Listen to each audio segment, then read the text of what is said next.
agencies of the Ministry of Industry, Investment and Commerce. We have Mrs. Sholette Cox, the president of JAMPRO. We have Mrs. Kelly Dawn Hamilton, the president of the Jamaica Special Economic Zone Authority. We'll have Dr. Hugh Blake, trade administrator from the Trade Board, and Mr. Harold Davis, acting CEO, Jamaica Business Development Corporation. With us also is Mrs. Terry Ann Thomas Gale, the acting Chief Education Officer in the Ministry of Education, Skills, Youth and Information. And there's some other members of the ministry team of both Ministry of Education and also the Ministry of Industry, Investment and Commerce. There are also members of the private sector who are here and also of the MSME sector. And I want to welcome you to our post-cabinet press briefing. Students from the University of Technology and UWI are also here, and I welcome you to being a part of this. And I always say anyone is welcome to our post-cabinet press briefing. I have to acknowledge our lovely members of the media and the team from GIS and OPM who are with us every week, all the other specially invited guests who I may not have said, and our Jamaicans watching at home and abroad. Good morning again to you all. And so this morning we're going to be having the Honourable Favour Williams speak first, and then we will have Senator the Honourable Aubin Hill do his presentation. But as always, I'll just give you a few highlights in relation to what we discussed at Cabinet and also what has been happening and the work that we are doing across the country. So in terms of road rehabilitation, I think the topic of discussion for every Jamaican is really around roads. You ask how you're doing, the traffic or something else. So it's an area that's of tremendous interest to all Jamaicans. And we are obviously seized of that, and we're working really hard in relation to fixing our roads. Work has officially begun, as you all know, under the $45 billion SPARK program and the $2 billion REACH program. And I know many of you have seen crews working across the country since the rain stopped in late December. And this patching work, the patching work under REACH, will be continuing.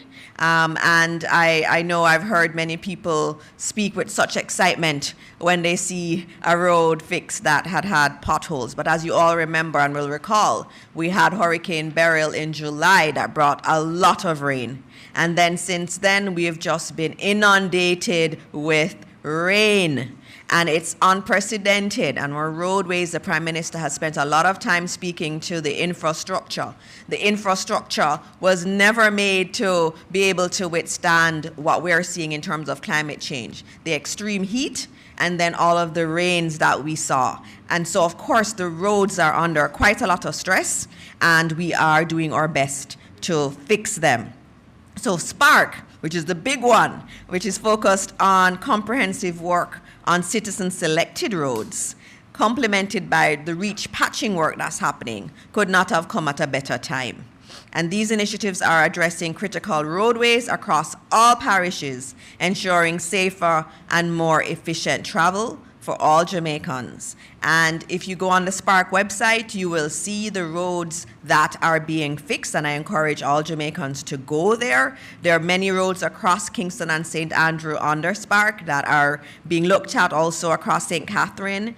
Maypen to Hayes, that's one area, one roadway that we're fixing. Freetown to Alley, Pennants to Frankfield, Danks to Crofts Hill, and I heard that Danks to Crofts Hill, that started this morning. So we're very happy about that. Spalding to Cave Valley, Maypen to Soursop Turn, Maypen to Porus, James Hill Road, Spanish Town Road, Mannings Hill Road, Malines Road, Mountain View Avenue, East Kings House Road, and the list continues. So please go on the website sparkjamaica.gov.jm to learn more about all the roads where we're doing major work across the country. Another thing I want to point out is in relation to water and how important water is for Jamaicans. And as a government that truly cares, we put in place policies and measures that relate to what the public cares about. And water is one of those. So there's roads and then there's water. In terms of water, one thing I wanted to note, again, for all Jamaicans, is the National Water Commission's 3-month amnesty for customers. That commenced on January 2, 2025, so a few days ago, it started. And under the amnesty, I remind you that pensioners who are assessed as being in need will have their debt written off completely. That's your pensioners. A lot of our older Jamaicans who have worked really, really hard throughout their lives and may be struggling at this stage, we do not believe that they should not have water. And so pensioners who have outstanding amounts and you are deemed in need of support based on the PATH beneficiary standards, you will have your debt written off and any reconnection fees waived. We are a government that cares, and that's what you do when you care about people. In addition to that, we know a lot of some of our older pensioners have land and they may want to be able to transfer titles, and these bills have been in their way. And so we know that this will facilitate them doing transfers of titles also, and also for them to reconnect their water supply legally. In addition to that, if you're not an elderly pensioner, you're still someone who can benefit from that because we understand how important water is. So any NWC customer who's been disconnected for longer than 6 months and who contact the company and make a payment arrangement will have their debt discounted by 50%. And it could be more based on a needs assessment. And those individuals who come in and say, we need some time and we need a payment plan, they will be allowed up to 1 year to repay. So this, again, is our government looking at the issues and providing solutions. And we understand the importance of water to everyone. And so we're putting in place this amnesty to assist all Jamaicans to get regularized. And so if you have an outstanding debt, go into the NWC. They are there to listen to you. They're there to work with you and to develop a payment plan. And as we said, you will get a 50% discount on what you owe. So if you owe $20,000, it's going to become $10,000, and they're going to give you up to a year to work through a repayment plan. In terms of another thing I would like to note in terms of water is the Port Royal Pipeline Upgrade Project. So this $533 million Port Royal Potable Water Transmission Main Upgrade Project, which will enhance access to water supply for residents of Port Royal and surrounding areas, was officially commissioned into service by Prime Minister Dr. the Most Honorable Andrew Holness on Tuesday, January 7. And this project started in 2023 and involved the replacement of 8.6 kilometers of aging cast iron pipelines with the state-of-the-art 300 millimeter high-density polyethylene pipes, which will provide a more reliable and continuous potable water supply while minimizing environmental impact. The good thing about this Port Royal project is that it benefits approximately 2,000 residents that will have greater access to water. And also it will benefit, obviously, our local businesses. And as Port Royal becomes more important as a cruise shipping port, it will also benefit those cruise ship passengers also. So that's another one. And there are many other water projects. And I know Minister Samuda will be coming to speak about a lot more of the water projects that we have. In terms of tourism, last year, Jamaica earned $4.3 billion. That was really very impressive, with 4.3 million visitors to the country. And that is something that we should celebrate. And I know in the coming weeks, we will have the Minister of Tourism who will be here with us at post-cabinet press briefing to discuss more of what's happening in tourism. And so I have a lot more updates because there's a lot more going on. The government is working. We're not stopping. We're continuing to do the work that is necessary to deal with all of the issues that the citizens of Jamaica have identified, and that work never stops, even through the holiday. And I know the two ministers were working straight through the holiday to ensure that things were getting done. And that's our commitment to you. We will not stop. We will continue. We are a caring government, and we will do the things that you care about. And so our first guest this morning is the Honorable Favour Williams, our esteemed Minister of Finance and the Public Service. Please welcome her. Thank you so much. Good morning, everyone. Let me acknowledge colleague ministers, Minister Dana Dixon from the beloved Ministry of Education, Youth, Skills and Information, and of course we have here as well colleague minister from the Ministry of Investment and Commerce, and his team, led by his PS Benny Templar. I have with me this morning Mary's Horton from the TAJ. If there are any questions with regards to any tax issues, let me acknowledge the members of the private sector, students, the media, and to say again a very good morning. Yesterday, I took to the Parliament the Income Tax Amendment Act 2025 to codify the revenue measures that were announced in the March 2024-25 budget. You will note that with strong macroeconomic fundamentals, this government was able to introduce measures aimed at facilitating trade, reducing administrative inefficiencies, and offsetting the loss in purchasing power to Jamaican citizens because of global inflationary pressure. Of significance, this administration has been able to create some fiscal space as a result of the progress that this government has made in improving the general macroeconomic conditions and reducing the country's debt. With the available space created and in keeping with the overarching policy agenda, the revenue measures introduced for fiscal year 2024-25 by Ministry Paper number 11/24, dated March 12, 2024, aimed to do the following: provide assistance for low-income earners and vulnerable groups, such as pensioners. These efforts ensured that the most affected population received targeted assistance, reinforcing social equity.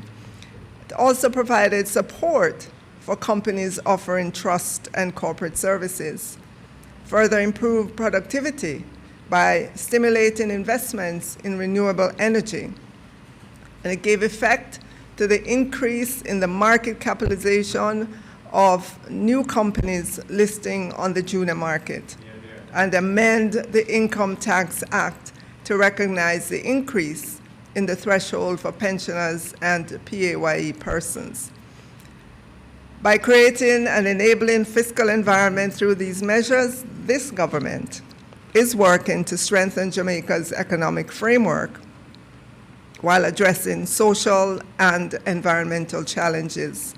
This balanced approach underscores this government's commitment to fostering economic growth, reducing inequity, and building a more sustainable future. So I'll start with the trust and corporate services. The following measures were introduced as part of this fiscal year's budget presentation. Well, a 25% income tax rate for companies providing trust and/or corporate services that are not engaged in other activities, even though these trust and corporate services companies are regulated entities. So codifying the income tax for this class of companies reduces the ambiguity that has existed in the industry, and it dispels the anxiety among the players, given that these are regulated companies regulated by the FSC, and normally regulated companies are taxed at 33 1/3%, but this class of companies, their corporate income tax rate is stated and in short order will be codified in law at 25% rate. In this budget year in which we are in as well, we also announced a reduction of the corporate income tax rate for independent power producers who are producing 75% or more of their energy from wind and/or solar. The income tax rate would be reduced from 33 1/3% to 25%. And you will note that this government has been reducing taxes, not increasing them. Additional budget measures that the amendments that I took to Parliament yesterday will codify into law are the increases in the age and the pension exemptions from $80,000 each to $250,040 each. It will also codify the increase in the annual personal income tax threshold from $1,500,096 to $1,700,088. And additionally, and the one that I like to talk about the most, is the increase in the maximum participating voting share capital for the junior stock exchange from $500 million to $750 million. Yes. Thank you.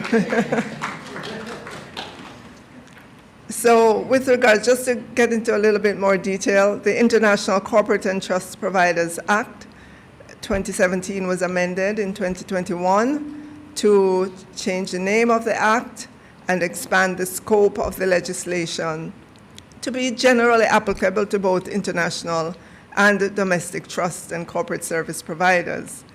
The amendments to the act were in keeping with Jamaica's overall thrust to improve its anti-money laundering and counter-financing of terrorism, AML-CFT framework based on the Caribbean Financial Action Task Force, CFATF, Mutual Evaluation Report on Jamaica in 2017, and allowed for an improvement in the regulatory requirements for providers of trust and corporate services. So as you know, trust and corporate services include services such as financial planning, tax preparation, consulting, legal services, company incorporations, and so on. So these companies were subjected to a 33.33% corporate income tax rate. The rate that will apply now is 25% for the providers of these services. So again, of note, this government is reducing taxes, not proposing to increase taxes. In terms of independent power producers, to facilitate further investments in renewable energy, this is being proposed to conditionally exclude the independent power producers, or IPPs, from the definition of regulated companies, another group that will see the reduction in their corporate income tax rate from 33.33% to 25%, as long as they produce 75% or more of their energy from renewable sources such as wind and or solar. These companies, as you know, are regulated by the Office of the Utilities Regulation, and hence they are a regulated company that should be subject to the 33.33%, but given their importance to the industry, their corporate income tax rate is reduced to 25%. So we want to promote the growth of the renewable energy sector, reduce greenhouse gas emissions, and then enhance energy independence. And it is intended as well to give investors more confidence in the sector, enable access to more capital that can help finance investments in renewable energy technologies. And ultimately, we expect that this will lead to further economic growth and development.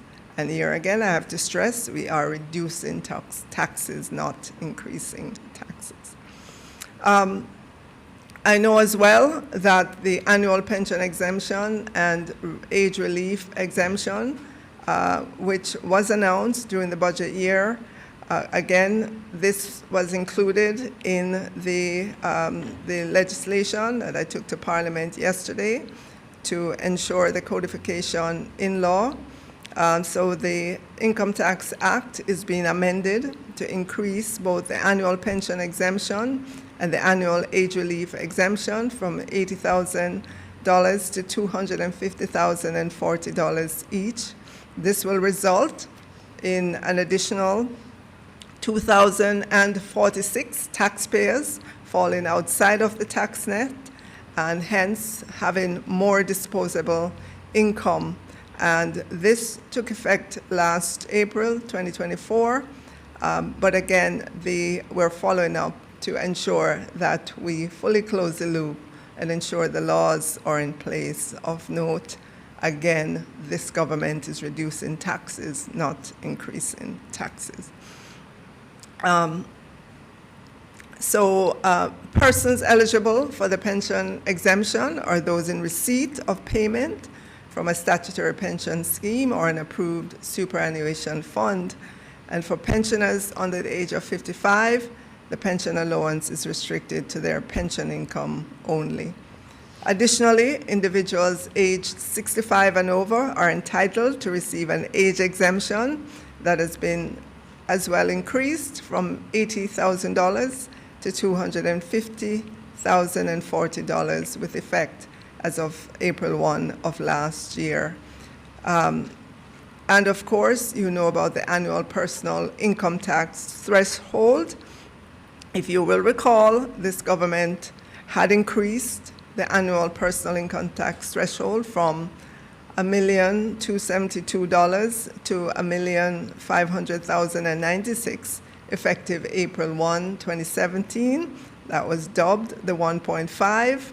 For the financial year 2024-25, effective last April 1, 2024, the annual personal income tax threshold was increased from $1,500,096 to $1,700,088 for all individuals, whether employed, that is, you're subject to pay as you earn, or self-employed. With the increase in the income tax threshold taking effect last year, this gave rise to an effective annual threshold for the calendar year 2024 of $1,650,090. Individuals who receive a pension and are over age 65, they're age 65 and over, they would be entitled to both pension and age exemptions, as well as the benefit from the increased income tax threshold. And I'm looking at Maris, and she's shaking her head because that is true, and we do have a slide there. And you will note that for this group of persons, their income tax threshold is even higher than that of the general population because of these additional exemptions that they've gotten, which is due to their age. And for them, the income tax threshold totaled $2,065,150 for 2024, the calendar year.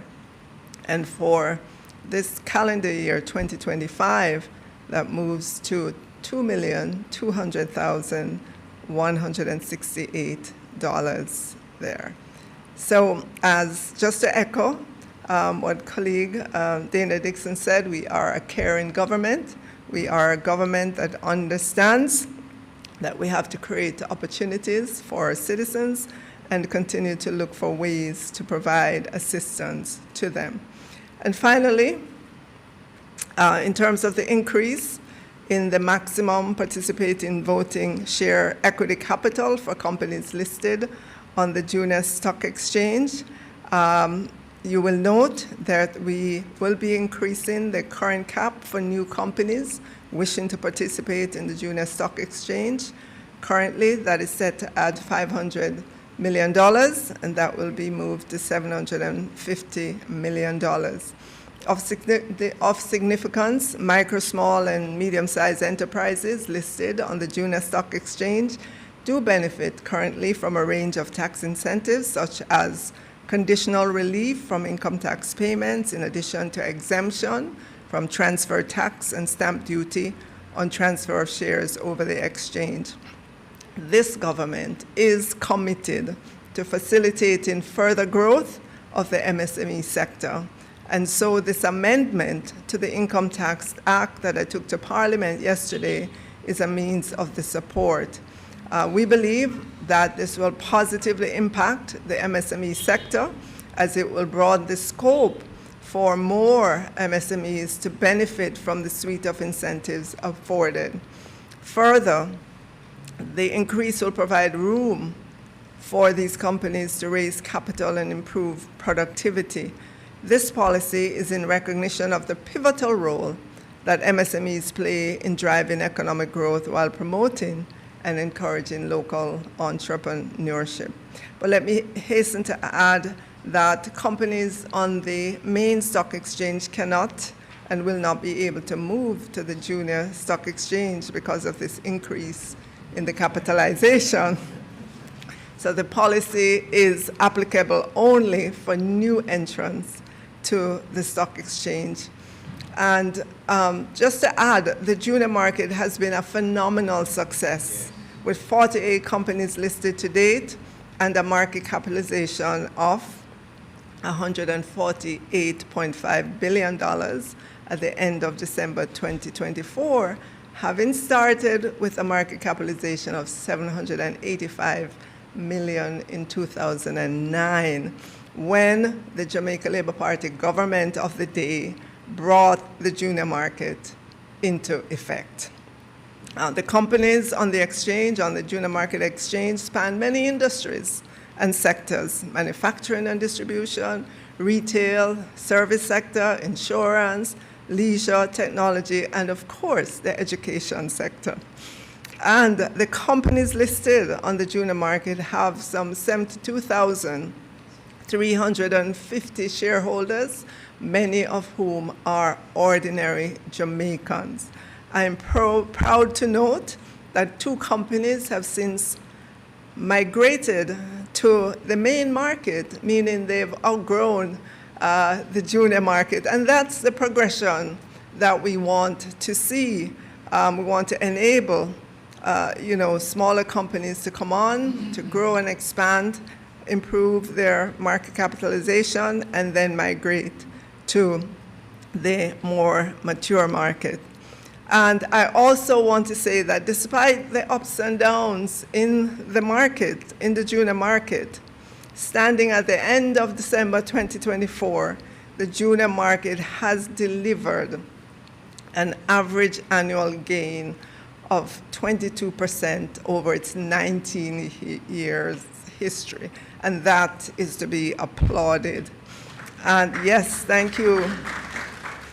Let us not forget, and I'm always going to keep reminding Jamaicans, that in October of 2013, the then Finance Minister, Dr. Peter Phillips, announced in the Parliament that the junior market will come to an end December 21, 2021, that it will be no more.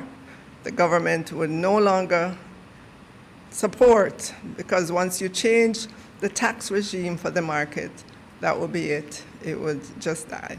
Well, administrations changed, and this JLP administration that gave birth to the junior market is here again to expand the junior market by raising the limit on the voting share equity capital from 500 million to 750 million. And we expect to see more companies list, because we know that a big benefit of stock markets is the ability of individuals to become shareholders of companies that they would not otherwise have the opportunity to do. And again, we believe in broadening markets and increasing opportunities for all Jamaicans. And we view the junior market as a significant accomplishment, not only for this administration, but the country, Jamaica as a whole. Thank you so much, everyone.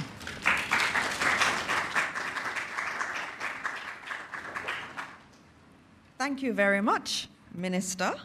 Naomi, I'm going to turn over to you for the questions from the media. Thank you, Minister. Good morning, everybody, and Happy New Year to you. We do have a very, very full house this morning, and members of our media fraternity are to our right at the back. So let's start off with our fair lady, Kalisha from TVJ. Good morning, everyone. Kelisha Williams, Television Jamaica. Minister Williams, since taking office, have you seen where or are there plans to increase the income tax threshold to, say, perhaps $2 million? I know that has been a question on the lips and in the minds of Jamaicans. We are just ending this fiscal year. We are in the period during which all things will be considered, and I think it would be too early to opine on that, though. Thank you, Minister. Any other questions from members of the media who are here? All right. Minister, they want to give you a nice fair pass to start 2025 off. All right. No, I think they're all very impressed by everything she said. And also, they're going to be putting a lot of these stories in the news out because it was really good things. And I thought it was really a great way we coordinated things today because the Minister of Finance spoke about the MSME sector quite a bit. And we have Donovan Wignall in the audience with us this morning, who is the former head of the MSME Alliance. And I see the JMEA rep, the Jamaica Manufacturers and Exporters Association. They're also here with us this morning. And so I think it's really a MSME morning, and I thought a lot of what was being said was about small businesses and our commitment to small businesses in Jamaica. And that line is going to continue with the business minister. Sorry. Oh, yes, and the new president of the MSME Alliance is here. I didn't see it on the list, I'm sorry. And so it's good to have them represented here. And for them to show up for post-cabinet press briefing says a lot. It says that they are very much busy lobbying the government for the interests of the small business sector, and that is the right thing to do, and that we're also delivering. And I'm sure there's more that they would like us to do, and we're here to listen. And so I'm very, very glad that you're all here this morning to hear the business minister do his presentation this morning. And so it's my honor to invite Senator, the Honorable Aubin Hill, Minister of Industry, Investment and Commerce, the business minister, to address you this morning. Thank you very much. Give her a round of applause, man. She does that every morning and does it so well on Wednesdays. Thank you, Minister Morris Dixon. Minister Dana, we like to call her. Thank you all for coming this morning. I'm going to use a number of slides to make my presentation, but before I do that, of course, the people who make the ministry work, and I understand working better than it used to be, otherwise it doesn't make sense for me to be there. It's not getting better every day. It's not working well. So the PS, or Permanent Secretary, Mr. Sansa Bennett Templar, I see, or the man who is really in charge of MSME now, Mr. Davis, but I hear him as being advertised in all kinds of stations as a major musician. So, Harry, good to see you this morning. He's the head of JBDC, acting at the moment. Mrs. Shulette Cox, who just returned from India. Shulette went to India to be a part of a group of diaspora Indian women or of Indian extraction from around the world. Shulette was on a very big stage. Right beside her was Dr. Jai Shankar, who is the foreign minister and really an outstanding Indian himself. So she represented Jamaica well there. Welcome back. Dr.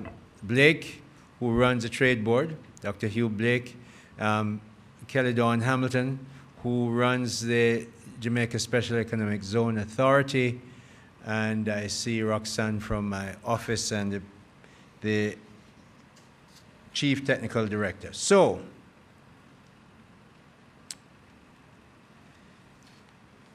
in early 2022, when I became Minister of Industry, Investment and Commerce, 2 or 3 months after I was there, I got to see the trade figures. I'm going to talk about those, show you how MSME fits into it, and how we have a lot of work to do, but we can do it. Why can we do it? Because you will remember in 2012, 2013, the only thing economists would write about Jamaica is that we're a basket case. They love to use that term. No matter how much time Bolt win and Shelley Ann win and all the rest of us did what we had to do, we're a basket case because frankly for 40, 50 years our economic management was despicable. We announced debt as if we had achieved something. A new debt would be negotiated, there's a big announcement. Well, truth is, Dr. Phillips carried the band, and I always make the comment that while he was warned of bitter medicine, he didn't seem to believe it. When he went to Washington, he had to suffer through it. When he came back, the cabinet conference room for the Prime Minister is longer than this room. I suspect, I wasn't in there, I suspect that Dr. Phillips was at one end and everybody else crowded up down the other end because they never want to have anything to do with that program. Well, we carried it. They didn't have a long time to do it, but we took it on. And every time we used to meet, I used to chair the then leader of the opposition, now Prime Minister Holness's advisory board, economic advisory board. Minister Williams was there with me. We were both together. And every time the UN came, are you going to keep the commitment? Under that commitment, ad nauseum, we'd answer. And I remember the first meeting that the Prime Minister held after he was given the order and given the protocol to become Prime Minister by the GG was with the IMF. We stayed the course. Your Minister Williams, who is a really wonderful lady and humble, sort of like me, she's very humble about what happened to that junior stock exchange. When Dr. Phillips came back, he made the announcement. Audley Shaw went ballistic. I went to the newspaper. I was writing for the Gleaner then. She was writing. We said we made it absolutely clear. We will not accept that. It's the only thing that Dr. Phillips brought back that we didn't accept. We said, no, we're not doing it. Prime Minister Holness, then leader of the opposition, about this time in 2016, went to the stock exchange and said, we will continue to keep it, but better yet, we're going to expand it. And she has just expanded it again. So if you're looking to start a business, so I always love to see you here, Mr. Wignall. If you're looking to start a business, you're not going to get tax exemption on only 500, a company that has 500 million in an equity position. We're now raised it to 750 million. So please get your tax advisor, talk to Mr. Wignall, talk to us at the Ministry of Industry, Investment and Commerce, the tax people at the Ministry of Finance. We'll explain what most of the people on the stock exchange and going there, they know what they're doing. Even if you're new, so it's a benefit and a stock exchange. But what then made me look so deeply at how do we get growth? PS was there. That's the first number that blew my mind. When I saw that number, we imported in 2023, 2022 actually, those numbers were, I think, 2021 it says there. The imports in 2021 were 5,970,852 US dollars, not Jamaican dollars. We exported a mere 1,480,710 for a whopping deficit of 4.9 plus billion US dollars. When I saw that, I said, this is a recipe not to get rich. So I asked my researchers, good researchers, Mr. Hyatt led those researchers. I see another doctor here. We have lots of doctors in our ministry. Dr. Riley's round here from the Hazardous Substance Regulatory Authority, HSRA. And so I asked the researchers, I said, give me the numbers from 1960. I actually asked for 1960. But I'm going to tell you about the 62 years of independence. We've had 62 years of independence, and we have had 1 year of a positive trade balance. 1 dege year. 61 of those years have been really negative trade balance every single year except for 1966, which was one of the last years when sugar made sense and bauxite was good. That's where we were. Now, yes, we have grabbed debt to GDP around its neck and manage it. So we can manage stuff. One of the best caring things any government in the world can do is provide jobs for its people. We have dropped our unemployment figures from 13 or 14% when we took charge of government in 2016 to 3.6. Now that is the biggest form of caring you can do. And yes, we have built more police stations and better police stations. Yes, better health centers. We're improving the schools. Minister Williams was there. Minister Morris Dixon is now there. We're spending, she has, Minister Morris Dixon, one of the tallest people in the cabinet, has the biggest budget ever. $163 billion of Jamaican taxpayers' money go to the Ministry of Education. I'm sure she comes from the private sector, she's going to find more ways to get a lot more benefits out of that $163 billion. Because we have to. So this is a caring government, and yes, the way we know that we can do, we're going to do better stuff because we have done it over the last 9 years. Now, the outgoing president of the managing director, she's called, of the IMF. French lady, remember her? Mrs. Lagarde, who came here. Georgina came here as well, the subsequent one. Both of them said that, no, Jamaica is the poster child for the IMF. But you know something? It's an accolade I, as a Jamaican, want only once.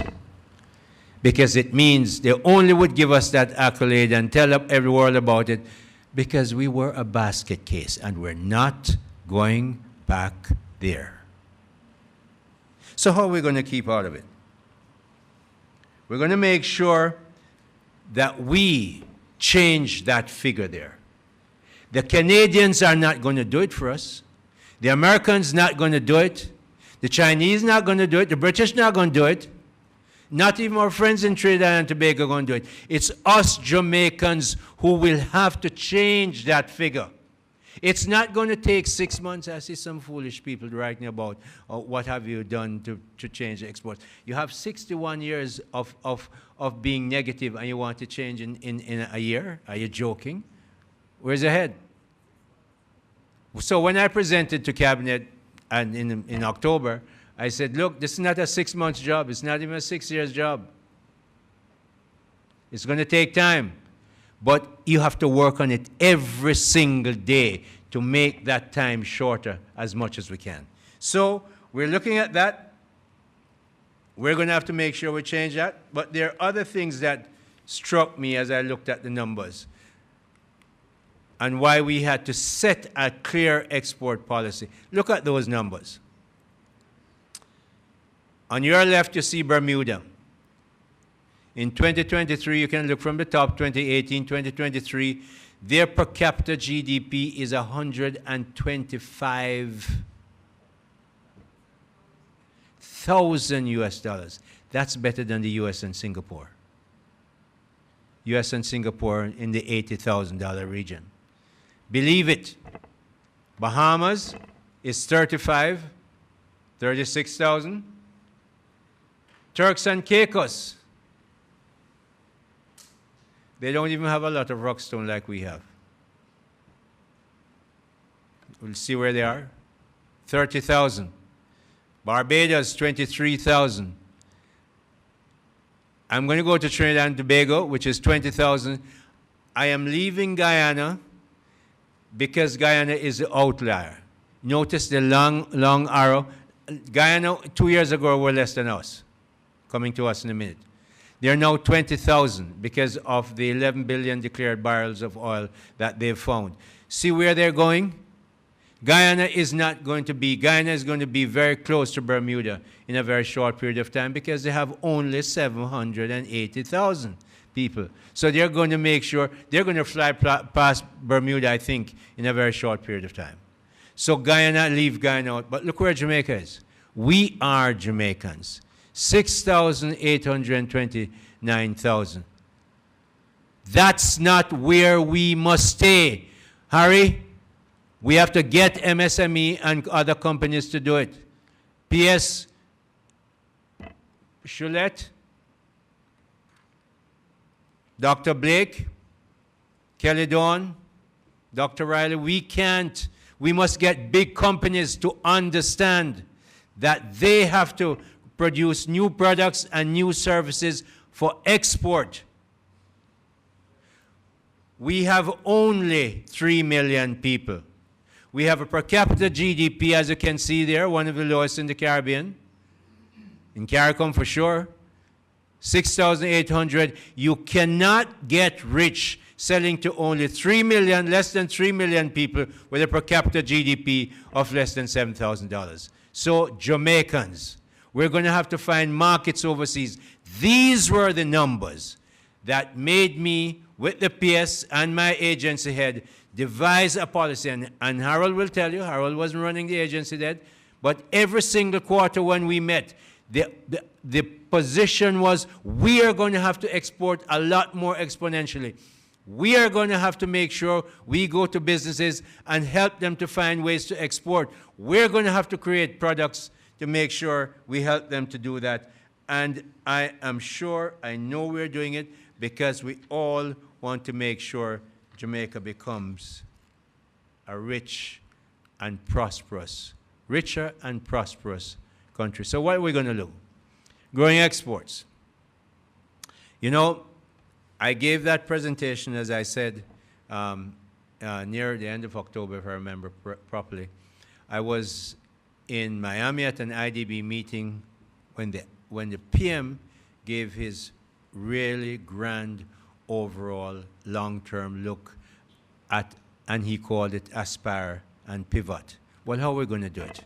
We're going to have to find ways to grow. Yes, we've fixed our fiscal stuff, and we must keep it fixed. But we have to grow, because otherwise we won't be able to pay our bills, and we're going to go back to where we were. We cannot do that. So we're going to have to grow MSME. I start with that this morning, because that's what we're about today. All those 420 companies in the MSME areas, I want to see a lot more going on the junior stock exchange. Why? For two reasons. It is better to own a big piece, maybe a big 2/3 of a big St. Elizabeth melon. That's where the best ones come from. Rather than a whole grape. Una stop being interested in owning your own little grape. Go to look to go own a big part of a big melon. That means you have to get other people in there. Get other people to put in money in your company. Get other people to put their brain power in your company. Get other people to put their physical well-being in your company. And you build companies that can compete not just in Jamaica, but in Trinidad, more and more going there, in the United States. We have companies, one of our biggest companies here, two of our biggest companies, have big companies in the United States. Grace and Jamaica Brothers Group. More than 50% of Jamaica Brothers Group income come not from Jamaica, but from the United States, where they own a lot of companies. I want to see a lot more Jamaican companies owning businesses in Dubai. I want to make sure you understand that unless we go and find new markets for our products and services and new markets for investments to come into Jamaica, we're not going to be the rich country that we have to be. So we're looking at MSME, the road shows. The road shows were amazing. We had 4 last year. We spent over $56 million on those road shows. The IDB, one of our Jamaica's most magnanimous beneficiary lender, is the IDB, not some bank. IDB. IDB not on the land. They give grants. We got one of those grants for $294,000 US dollars to help our roadshow last year. We're getting other people to help us this year. IDB is back again as our co-sponsor. So we're happy to have them. Last year, we gave 12 companies $300,000 for winning. They have to go to a pitch like, the Lion's Den and PS organized who must judge a pitch. 12 of them won. 12 more are going to win. Last year, they won $3.6 million. This year, they're going to win $4.8 million because we changed the price from $300,000 to $400,000. Because you're all press, I don't expect you to clap, but I'll recognize what you have recognized. So the micro entities, we have a pitch for them as well. 10 of them going to win. Last year, they got $1.5 million. This year, we raise it because we're not just giving them $150,000, we're giving them $200,000. PS, go out and find the money. And I said, PS, if you need me to give a word, I will. She's a very resourceful woman. I'm very happy to have her as our PS. Manufacturing. We're going to have to grow in manufacturing. I've talked about MSME manufacturing. We have the productive input relief, and it's a really, really great program. You make sure that, I saw people, one company was importing a piece of machinery for $2.4 million US dollars, one piece of machine, wonderful. The productive input relief that they got, that means they didn't have to pay custom duties and fine and charges, was over $500,000 US dollars on that purchase. The productive input relief run by the Ministry of Industry, Investment and Commerce, but collaborated and crafted with the collaboration of the Ministry of Finance, is a really wonderful program. That's a big piece of machine. If you're ordering 10 mixers to make the fruit juices that you're going to manufacture, you can get the productive relief. We have it on our website. We advertise it. I'm advertising again. If you're going to manufacture anything and you're going to import something on it, we will give you a productive input relief. In 2022-23, we gave $88.5 billion in relief. In 23-24, $78.5 billion. That's a whole heap of money. And you must go manufacture things, make things, and make sure you get that productive relief. So moving on, suspension of the common external tariff. We do that too for other people.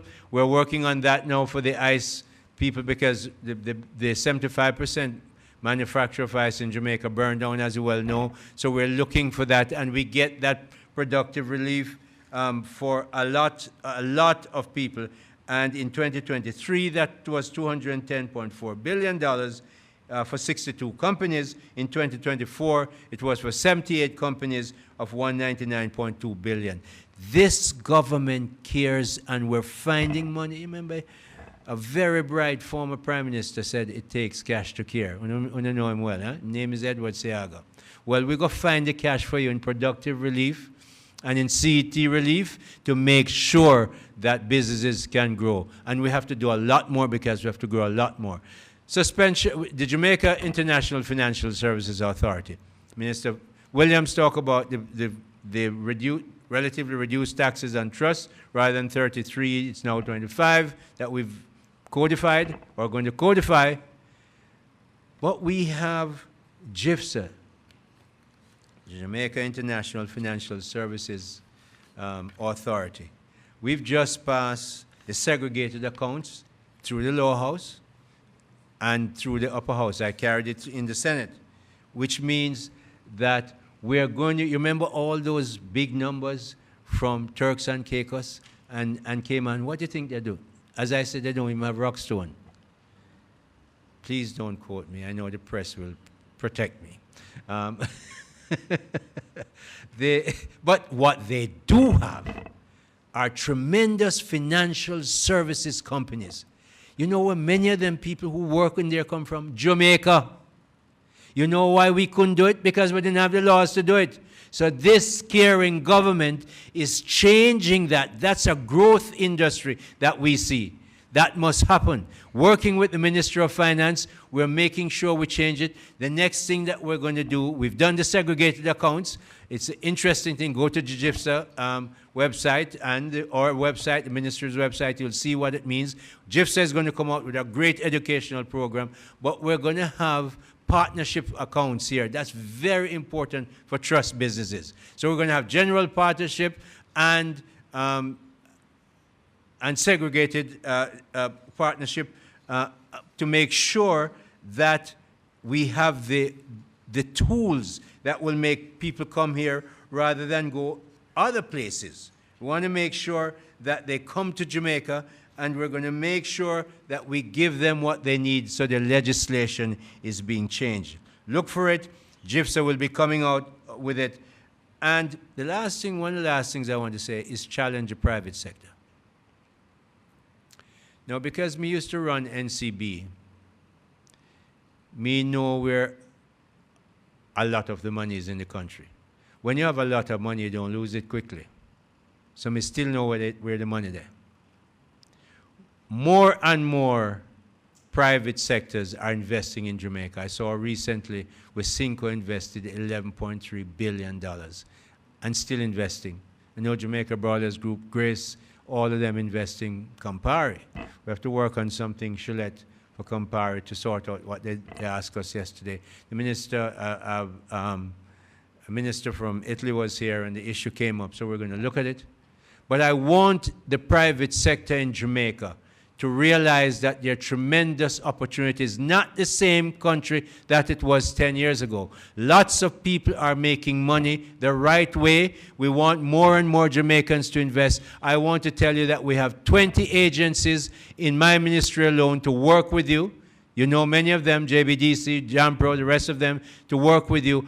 And we want you, Jamaican people with capital, in the stock market, people in Trinidad with capital come bringing a lot of money in here. We need to follow them. We need to encourage more Trinidadians and everybody else to bring money in here, as I did with the Italian minister yesterday when the PSNI and my team met with him. We want investments coming from everywhere, but Jamaicans must lead, because we don't want to hear down the road that how Favel and Nigel and Aubin and Andrew Hones give away the country. When we beg all of you to come in here and invest and invest and invest, it's for Jamaica first. And then, of course, next time I'll tell you more details about the Jamaica Special Economic Zone Authority, Caymanas. We're meeting this evening, a very big meeting on that with Prof. Shirley and Mr. Alok Jan. And I'm going to be quite willing to take any of your questions. Thank you very much. Thank you, Minister Hill. He always gives a different presentation than every other minister who comes. Minister, business minister, please stay up here. Naomi, over to you. All right, thank you so much, Minister. Let me just grab, and I think Mahiri, you had your hand up? Yes. All right, you do. Yes. Oh, okay. We need to see you. No, come around here. That's right. There you go. Good morning. Good morning. Oh, him from Nationwide. Yeah. All right. Yes, sir. Good morning, everybody. My questions are to the Education Minister this morning. Very good. Yeah. You can stay. Okay, so 2 questions for Dr. Dana. Number 1 is about hair. So I've been writing news for, let's say, 2 years now. I feel like the hair length, the skirt length issue continues to be like a vicious cycle. You know, it keeps being brought up. It's a seasonal controversy, if anything. It is here you're speaking about and not skirt, just for my information. Yeah. No, but in terms of, let's just say secondary and primary schools for now, to prevent this from being what seems to be the running gag that it is, do you think there's anything that can be done by the ministry, whether it's to put a fixed rule in place or to have a discussion that leads to leniency in some areas? What can be done to prevent this vicious cycle of grooming issues in school? All right, thank you. You want to do one question and the other? Okay, all right. So the grooming policy. I figured one of you would ask me about grooming. And I have the grooming policy here with me. Wow. I figured one of you would have to ask me. It's a perennial issue in terms of grooming. And I know that when I go to schools, a lot of students stop me and ask me about it, and they point to my hair. And I am a proud black woman who wears her hair natural. And I understand what hair means in our context. And I know this is broader than hair. But there are a couple things we have to balance, right? We have to balance order, something that we struggle with as a country, and we have to ensure that order is maintained in our educational institutions. And we also understand that as young people, they want to express themselves in different ways. And, you know, it may be in hair, in dress, in other things. But the key thing we know is that school is not a fashion runway, right? School is about a place of learning. And for us, our focus is on learning in our schools and ordered learning in our schools. And so we have a grooming policy. We actually have another one that has been drafted, updated, based on, for example, one court case that we had. And that has been doing the rounds. It was circulated with the principals. It was circulated with the student council members. So the students have a voice with the churches. So everybody has been looking at this policy of grooming. And it's not an easy one, because I know as a young person, I thought the rules at school were too harsh. And I know a lot of young people will think that, you know, rules can be harsh. But we have to make sure that the rules are fair. And we need to make sure that there is order in our schools. There's too much in order in our society. And our schools are very important for us to maintain order. But we understand that times change. Times change, and you have to look at things differently. And that's why we have the consultations ongoing. We have the new 2024 policy, which will become 2025 policy, which we're still getting feedback from the schools. And we will continue to dialogue and have the right approach, and it's right balance between order and getting our students to learn in school. We want them at school, and we want them to be learning in an orderly way. And we also want to ensure that we instill values around discipline and obviously, you know, the hair issue or the grooming issue or just, you know, the length of the skirt. Those are issues that for me are not the fundamental questions around learning. And we have to focus on learning while also dealing with our grooming policy. And I think we do have something and a well thought through approach, which is dialoguing with all of the players. Hopefully that helps you answer. I mean, there is no real, you know, one answer for that question. All right, thank you, Minister. And the second question would be, is there an update you can provide to us regarding the school safety policy? All right, we do have a school safety policy in place, and we have the CEO here. I don't know if you want to speak to it, but I can just quickly say that we had a consultant that was working with us on the school safety policy. It is finalized. It's now in the round of review. So, you know, usually for every policy that we do, we have to circulate it to a lot of different players, so we are in that process now. CEO, is there anything else you want to add? All right, so that's where we are, but that's very important too. Thank you, Minister. Again, just reiterate the point of consultation with parents, you know, especially with the grooming matter. Fashion fades, but really we have to have some order. All right, Kalisha says she has a few. Let's go to her. Kalisha Williams again from Television Jamaica. So I have a few questions. Sure. First, for you, Minister Maurice Dixon, and then for Minister Hill as well.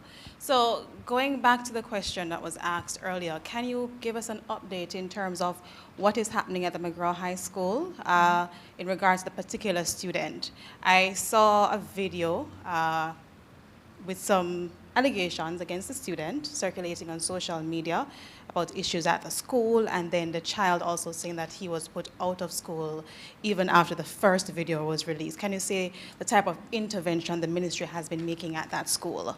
All right, the CEO is here. I'm going to ask her to do it, and I have asked for a report on the matter. It's obviously in the public domain, and there have been different reports that have been given to me. So you have the school saying, what happened, and then you have the student saying what happened. It's for us to know really what truly happened so that we can intervene in the right way. And I know when things are on social media, they can get sensationalized. Sometimes you hear a half-truth. And so for us at the ministry, getting to the truth and intervening is important. And the CEO will tell you very quickly what we've been doing. And we've actually asked for written reports from the school and the principal.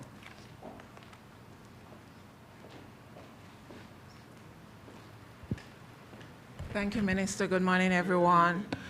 As Minister said, the consultations continue right as we speak. I know the principal is meeting with one of the parents on the student seen in the video. We have asked that all measures be put in place so that the students seen in the videos that they are not at all be at a disadvantage, that it becomes a learning experience for not just them, but for the other student population. As Minister says, school is really about learning.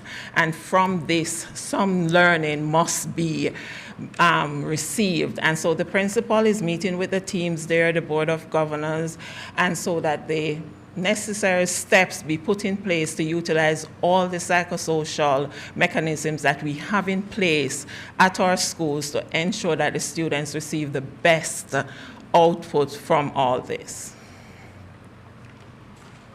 Okay, thank you. Minister Hill, I have about 3 questions for you.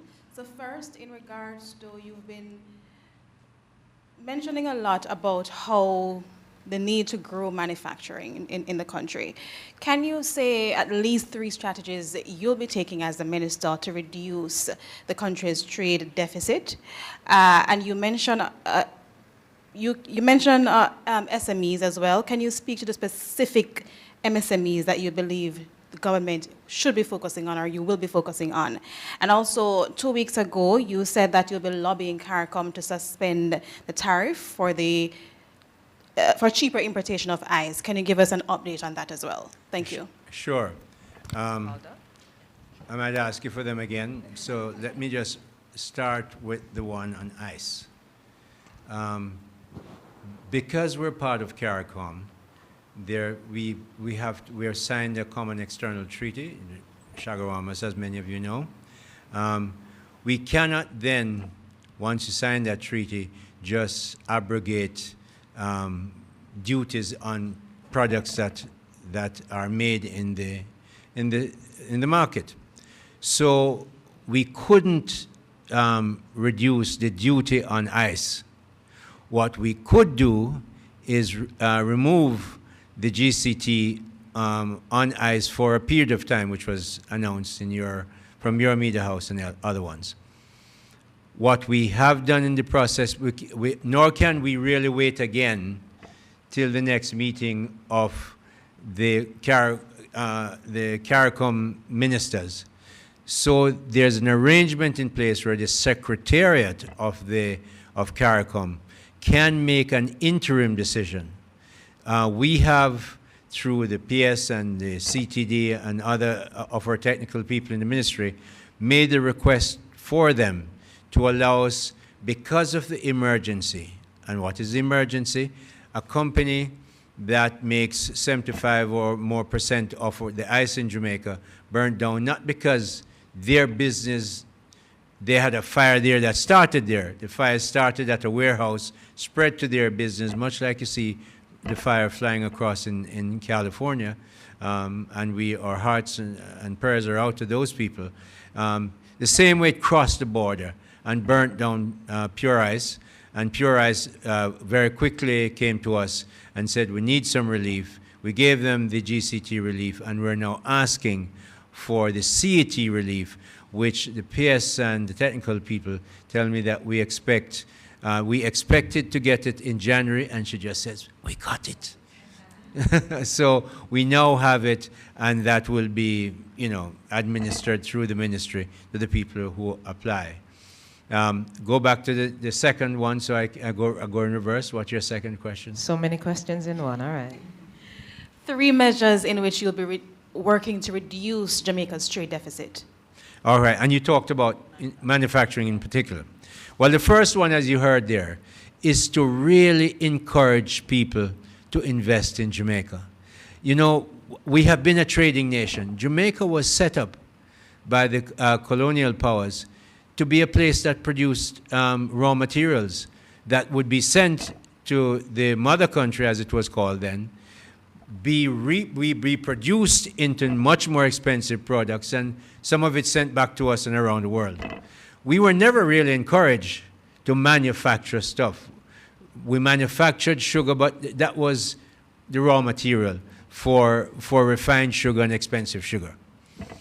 So we know, over a period of time, more people have gotten into manufacturing, but we have not had for a long time, probably since Robert Lightbourne and Eddie Seaga, have we had any kind of focus on saying Jamaicans must invest in manufacturing and we will do what we can to help you find markets. So we're encouraging investment. We have some help through the Exim Bank, some help, substantial help, through the PIR and the CIT and the CET, as I just mentioned. The ministry is doing that. But we're also finding additional markets. The traditional markets, clearly, for 61 years have made us rich. You keep doing the same thing over and over and expect a different result. They say you're stupid. Well, we can't be stupid. We're too bright a people to continue to do that nonsense. So we have to expand the existing market. I want to see more products in New York, in Miami, in Atlanta, yes, in London and Toronto, but those are not the only markets in the world.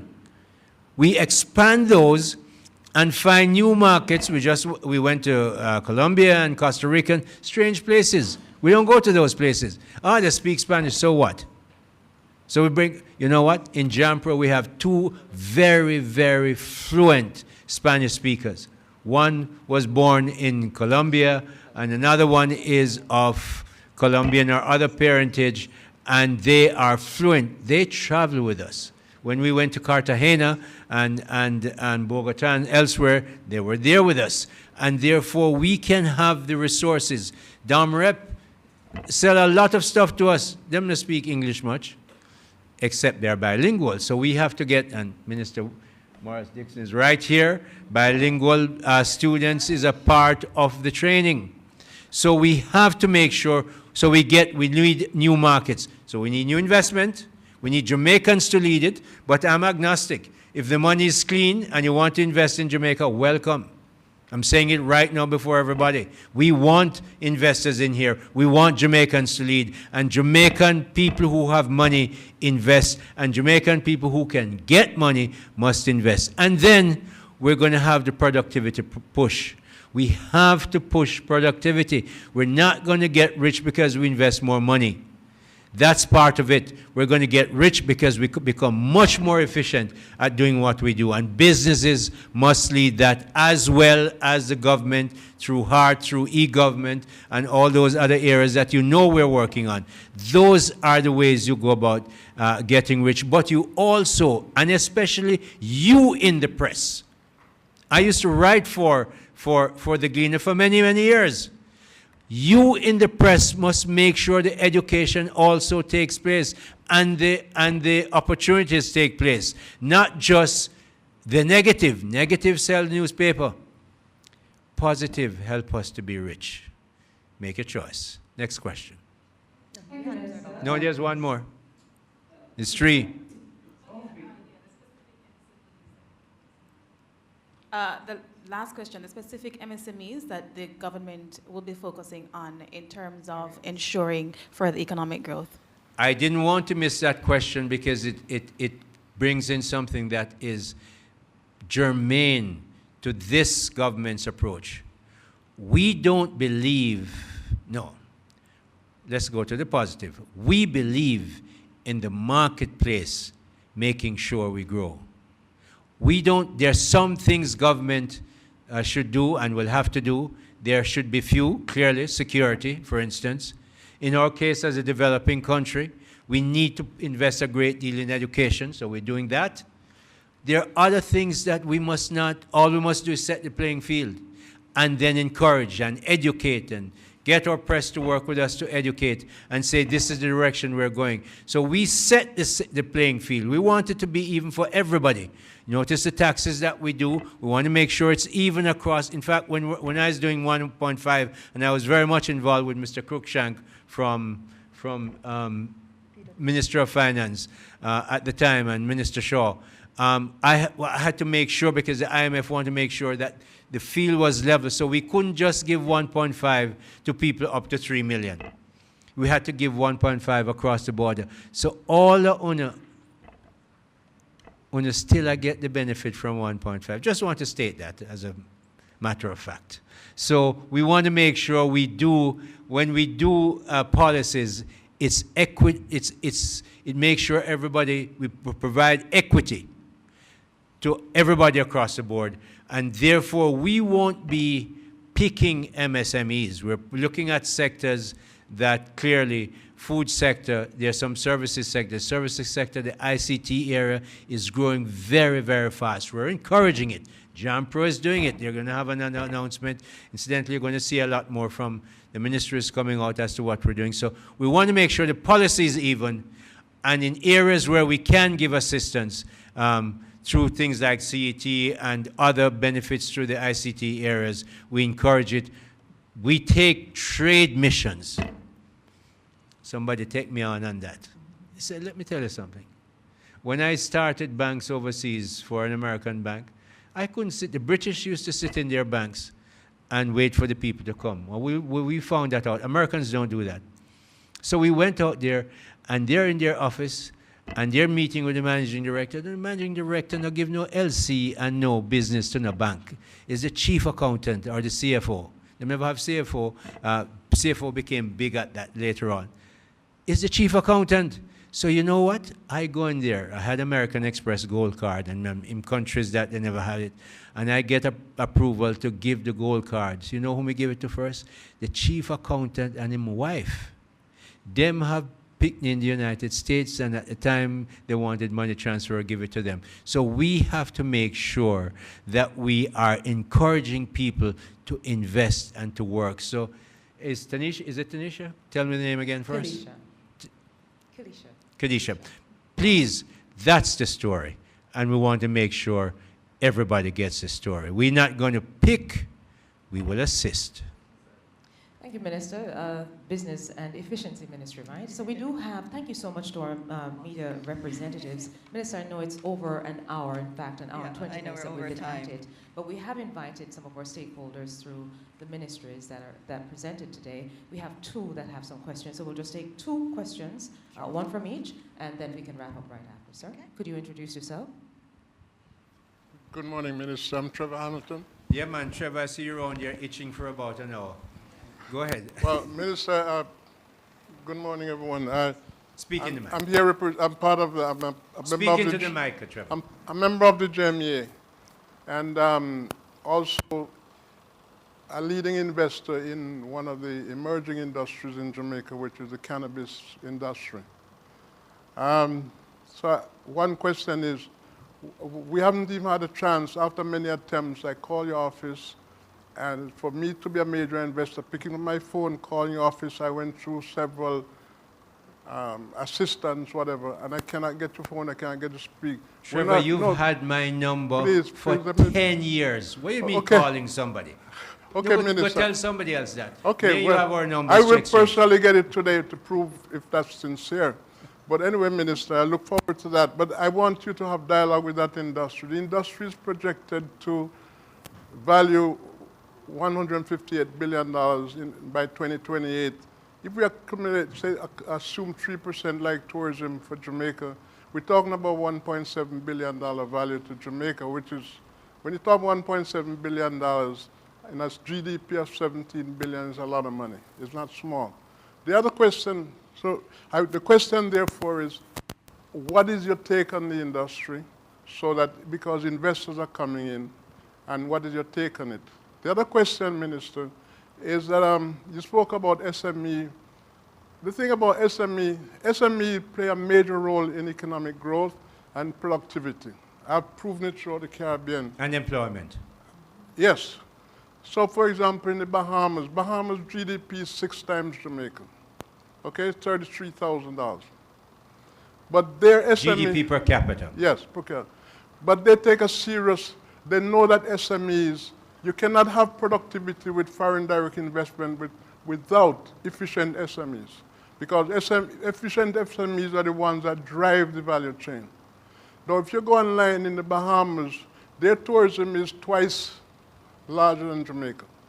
Now, in the Bahamas, which is 6 times our GDP per capita, the SMEs enjoy equal, if not better, policy than FDI. So you go to the Bahamas, for example, because logistics is so key to tourism. I invite anybody here to pick up your phone, pretend you got off by Bahamas here, and dial for Uber, and see what answer you get. Uber cannot establish in the Bahamas because it's the domestic sector is treated as a domestic sector for Bahamians and enjoy domestic policies.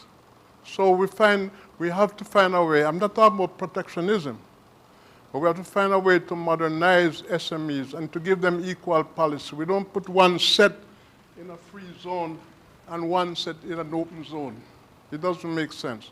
So, Minister, when will you harmonize the policies for SMEs? Thank you, Dr. Trevor Hamilton. Trevor have a PhD now, must be for 40 years. So you know what, Trev? And you have my number for so long. One of the things that when I go to the PSOJ and the JMA, you say you're a member of JMA, I've been minister now for 3 years. I haven't had a paper that comes to me that says this is the direction we'd like you to take legislation. There is no if it came, I would be right up there leading it like I'm now leading GIFs and others. I want the private sector to say to this minister, this is what we would like to see you change. You have PhD, you have tax accountants, you have all kinds of business people here. Send a paper to me, and I've asked the leadership to say, send it to me, and I will take it forward. That's one point. Now, in the case of the Bahamas and Uber, every country has a different law. I would love to see what you would want to suggest for us to do. But we're working on it. I know Minister Vaz is working clearly on getting that matter settled. But we have other bigger issues to settle. You raise the cannabis issue, and you look at the global number and what that could do to our GDP. But you have not raised the fundamental germane issue. Cannabis is a Schedule I drug under a 1961, I believe, UN Charter that we're a member of the treaty. The treaty was signed in '85, I think, under the Michael Manley government. So when cannabis looked like it was going to open and all the hype happened, Canada invested tons of money. Them have ganja pack up. I went up there to Ottawa after all these issues happened. Them have tons of ganja pack up in there in warehouse because they overproduced. Now, people make the mistake in the United States. The United States, under the ICC, the Interstate Commercial Code, you can't sell a Schedule I drug across border. But Colorado is a big state. California is a big state, New York is a big state, and all of them cannabis, and the banks within that state can bank them. We cannot bank a cannabis producer because it's a Schedule I drug. It comes under the federal government. If any one of our banks touch an account, the banks in the United States are obliged not to deal with them. If you don't have a correspondent banking arrangement with the United States, you're not a bank. You can't work. So we can't even send our cannabis in their airspace. That's what a Schedule 1 drug is. No, they were said, oh, they were going to change the Schedule 1 law. It takes, for the law to be changed, it takes about 38 states to pass it. I think they're down to 23. Maybe under a Democratic government, it would have been easier to pass. Maybe not so easy under the new government coming in. So you cannot just go ahead and say we're going to expand and grow. Otherwise, I'd be up here saying, let's do CNB. You can only do CNB so far. But the cannabis issue is a drug issue. It's the same. It's in the same group as the worst ones. Opium, cocaine, all of them, they're all Schedule 1 drugs. So we better be aware of what we're doing. We can't cross that border so easily.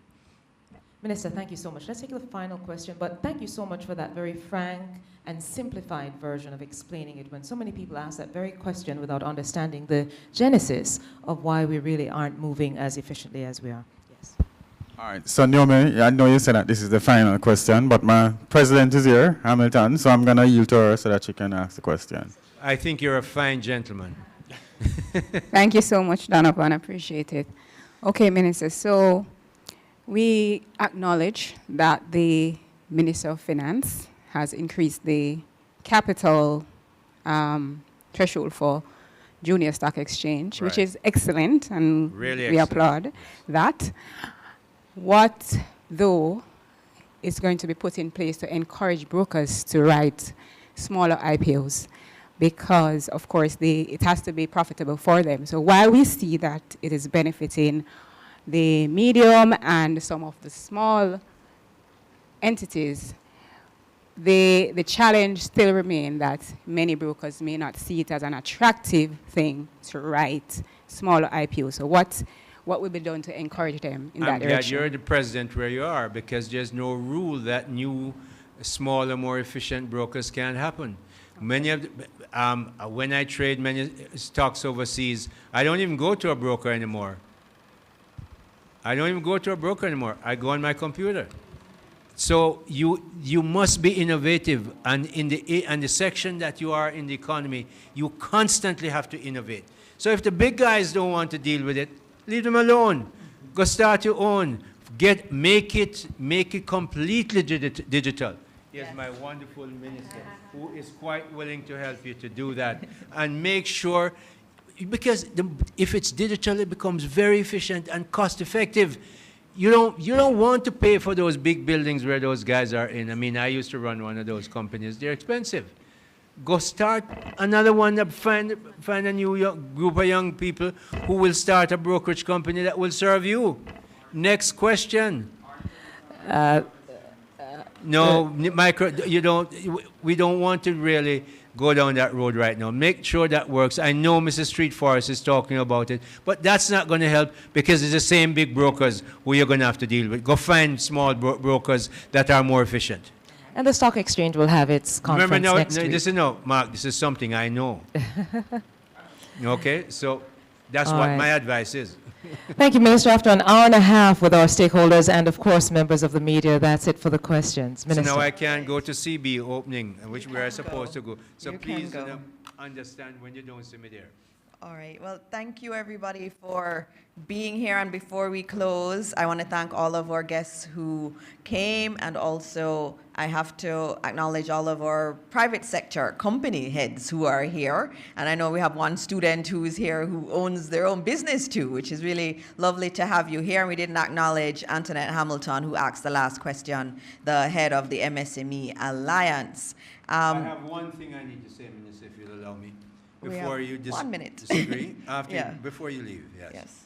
All right, you can go ahead, because I'm going to close out. Very quick one. I spoke all about this, but I want you to know where you must go. On January 16, 2025, you must go to Twickenham Park Church of the Open Bible. We're a caring, loving government, so we start off the first one in the house of the Lord, in Twickenham Park. Then the second one is February 20th. That's 4 days later. We take you to, guess where? Juicy Patty's headquarters. So we leave the house of the Lord to go and eat at Juicy Beef Patty's, and that's Empowerment Park in Clarendon Park. And then, of course, while we start to do the best at the beginning, we end with the second best in March 6th at where else? The St. Elizabeth Technical High School in Santa Cruz. So those are the three ones that we have planned for the moment. January 16th, Twickenham Park, January 20th at Juicy Beef in Clarendon Park, and March 6th in the St. Elizabeth Technical High School. Please, we have been advertising it. Many come out, and I hope many of you are in the 12 who will win those special prizes and in the 10. Thank you so much, Minister Thank you. Morris Dixon. Thank you, and that answers one of the questions that was there. How are we helping the MSME sector and the manufacturing sector? These road shows are really an important part of that, where we talk about the assistance that's available. As I close, I just want to remind Jamaicans that 9,000 individuals have already, more than 9,000, so let me get the right number for you. 343,000 Jamaicans benefited from the reverse income tax credit, but we know that there are around 9,000 persons whose applications were rejected because of invalid banking or tax information. Now we want you to resubmit your applications so that you can take advantage of that $20,000. 343,000 Jamaicans have already benefited from it, and so there is a new deadline of Friday, January 31 for you to resubmit your applications. And so please do so. We want you to be one of those who gets access to that reverse income tax credit of $20,000. So thank you again for being here, and as usual, God bless Jamaica, land we love. See you next week.